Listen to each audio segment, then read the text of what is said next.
Assalamualaikum warahmatullahi wabarakatuh dan salam sejahtera.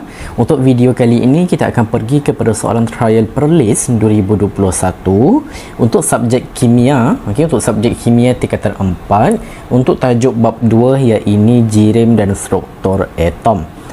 Jadi soalan dikata jadual 1 menunjukkan bilangan proton dan bilangan neutron dalam atom R, S dan T. So dekat sini dia ada bagi jadual lah. So atom R bilangan protonnya 11, neutron 12. S proton 11, neutron 13. Untuk T proton 12, neutron 12. Jadi untuk soalan yang pertama disuruh nyatakan 3 zarah subatom. Disuruh nyatakan 3 zarah subatom. Jadi untuk zarah, untuk subatom, jawapannya dia minta 3. Kalau awak perhatikan dekat sini dia minta 3. Dan memang dalam subatom tu pun memang ada 3 sahaja. Memang ada 3 tu sahaja. Ini apa dia? Kita tengok dekat jawapan. Di mana yang pertama kita ada proton, kita ada neutron dan juga kita ada elektron. Kita ada elektron. Nukleon tak dikira. So, bila awak nyatakan 3 zarah subatom, awak buat proton, elektron dan neutron. Barulah awak akan dapat satu markah. Dalam nukleus dikira ataupun tidak? Nukleus atom. Nukleus atom dikira ataupun tidak? Nukleus tidak dikira sebab dalam nukleus itulah adanya proton, adanya elektron. Adanya neutron, bukan elektron, maaf, ada proton, adanya neutron. So nukleus atom tak dikira. Dan kalau awak letak nukleon pun tak dikira sebab nukleon adalah hasil tambah daripada proton dan juga neutron. So tak dikira. Jadi memang ada 3 ini sahaja zarah subatom lah, iaitu yang proton, elektron dan neutron. So awak kena ingat 3 ni. So untuk soalan A saya rasa tak ada masalah. Untuk soalan B disuruh nyatakan apakah yang dimaksudkan dengan isotop. Apakah yang dimaksudkan dengan isotop? Isotop ni senang je sebenarnya. Ini apa dia? Kita tengok dekat jawapan. Di mana isotop ini sebenarnya dia adalah atom-atom unsur yang sama. Tengok. Atom-atom unsur yang sama dengan nombor proton yang sama tetapi nombor nukleon yang berbeza. Untuk isotop ni, bila diminta maksud isotop, ada benda-benda, ada perkara-perkara yang kita kena highlightkan tau. Yang pertama yang awak kena highlightkan adalah atom-atom unsur yang sama. Ini yang pertama. And then nombor proton yang sama tetapi nombor nukleon yang berbeza. Ada 3 benda yang kita kena highlightkan untuk maksud isotop. Di mana yang pertama atom-atom unsur yang sama. Kalau unsur yang berlainan tak dikira. Contoh kita ada natrium. Natrium kita ada 2, natrium 23 ataupun natrium berapa? Ataupun natrium 24. So natrium 23 dan 24 ni adalah 2 atom yang berbeza, betul? 2 atom yang berbeza tapi unsur yang sama. Unsur yang samanya apa? Inilah natrium, unsurnya sama tapi 2 atom yang berbeza. So keyword yang pertama ni paling penting. Kita katakan atom-atom unsur yang sama. Atom-atom unsur yang sama dengan nombor proton yang sama. Nombor proton mesti sama. Itu keyword kita yang kedua. Nombor proton mestilah sama. Dan yang ketiga, tetapi nombor nukleon yang berbeza. Ini keyword yang ketiga. Sama ada awak boleh letakkan nukleon ataupun awak boleh letakkan nombor neutron. Kedua-duanya diterima. Nukleon ataupun neutron, kedua-duanya diterima. As long as bila awak buat maksud isotop ada 3 keyword ni sahaja.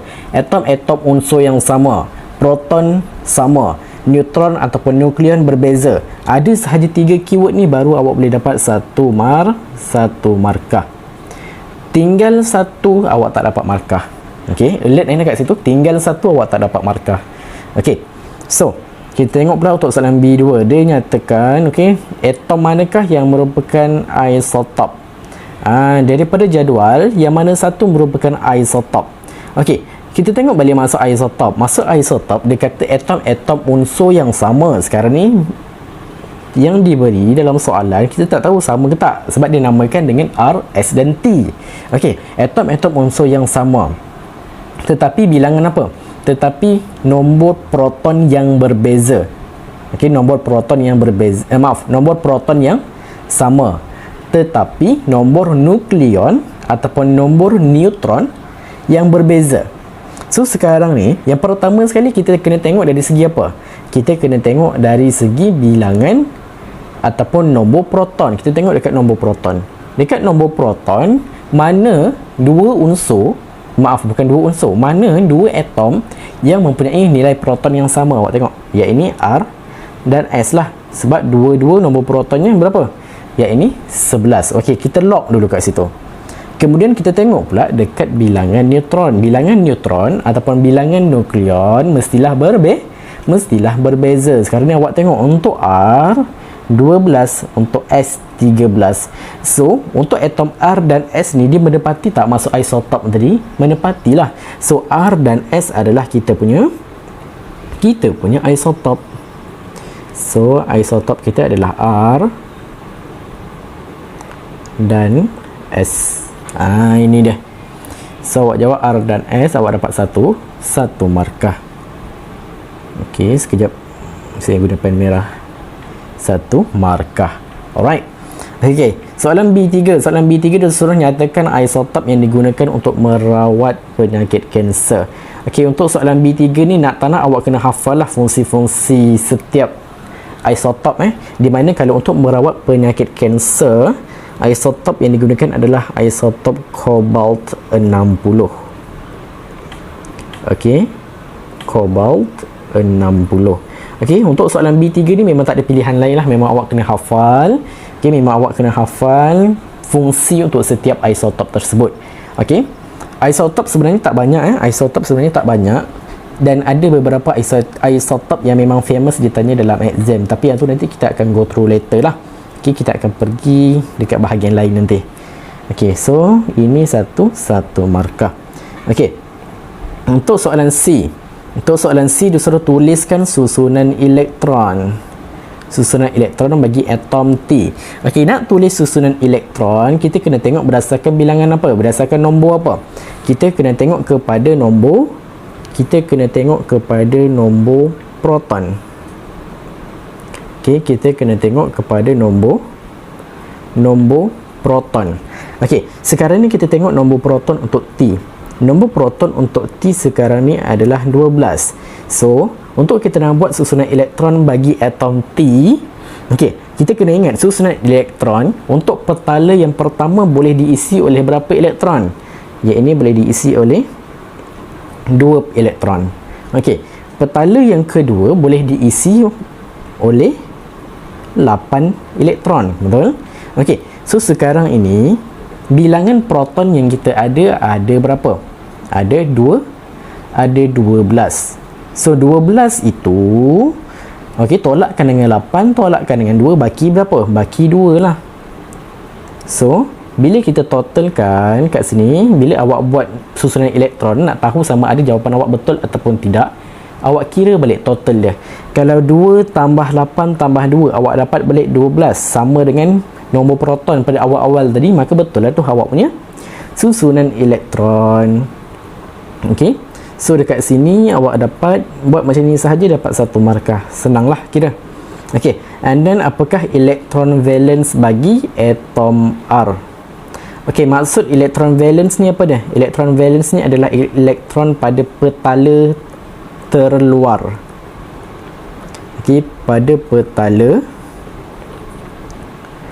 terluar. Maksudnya, kita kena buat susunan elektron dulu. Atom R dekat sini kita nampak bilangan protonnya 11. So, bila kita buat susunan elektron, kita akan dapat 281. So, dari segi petala, ini merupakan petala pertama, petala kedua, petala ketiga. So, daripada 3 petala ni, petala yang terluar adalah petala yang ketiga. So, elektron pada petala ketiga ni berapa? satu, maka elektron valence kita, yang ni elektron yang berada dekat petala terluar kita adalah satu. Macam itu sajalah. So dapat satu markah. Senang je. Okey. Jadi saya rasa setakat ini sahaja soalan untuk jirim dan struktur atom. Untuk video yang akan datang kita akan pergi kepada soalan yang lain.